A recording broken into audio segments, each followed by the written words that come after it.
తాజా అంశాన్ని చూస్తున్నాం. హిమాచల్ ప్రదేశ్లోని లాహౌల్ స్పితి జిల్లాలో ఘోర ప్రమాదం జరిగింది. టాటా సుమో వాహనంపై కొండ చర్యలు విరిగిపడి 13 మంది మృతి చెందారు. 2 గాయపడ్డారు. చంబా ప్రాంతంలో ఈ దుర్ఘటన జరిగింది. టాటా సుమో వాహనం కొండ చర్యలు పడిన వెంటనే మంటలు చెలరేగాయి. ప్రమాద సమాచారంతో ఘటనాస్థలికి చేరుకున్న స్థానికులు, పోలీసులు, రెస్క్యూ సిబ్బంది సహాయ చర్యలు చేపట్టారు. కారులో చెలరేగిన మంటలను అతి కష్టం మీద అదుపులోకి తెచ్చారు. క్షతగాత్రులను సమీప ఆసుపత్రులకు తరలించారు. ప్రమాద సమయంలో కారులో 15 మంది ప్రయాణికులు ఉన్నట్లు అధికారులు తెలిపారు.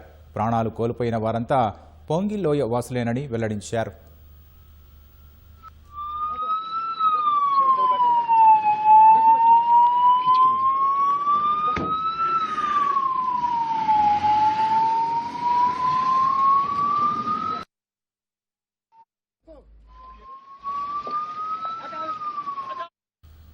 తాజా అంశాన్ని చూస్తున్నాం. హిమాచల్ ప్రదేశ్లోని లాహౌల్ స్పితి జిల్లాలో ఘోర ప్రమాదం జరిగింది. టాటా సుమో వాహనంపై కొండ చర్యలు విడిగిపడి 13 మంది మృతి చెందారు. 2 గాయపడ్డారు. చంబా ప్రాంతంలో ఈ దుర్ఘటన జరిగింది. టాటా సుమో వాహనం కొండ చర్యలు పడిన వెంటనే మంటలు చెలరేగాయి. ప్రమాద సమాచారంతో ఘటనాస్థలికి చేరుకున్న స్థానికులు, పోలీసులు, రెస్క్యూ సిబ్బంది సహాయ చర్యలు చేపట్టారు. కారులో చెలరేగిన మంటలను అతి కష్టం మీద అదుపులోకి తెచ్చారు. క్షతగాత్రులను సమీప ఆసుపత్రులకు తరలించారు. ప్రమాద సమయంలో కారులో 15 మంది ప్రయాణికులు ఉన్నట్లు అధికారులు తెలిపారు.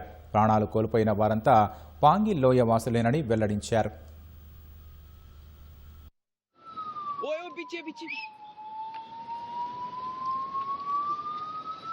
आड़ू ले यहाँ देख सकते हो ना यहाँ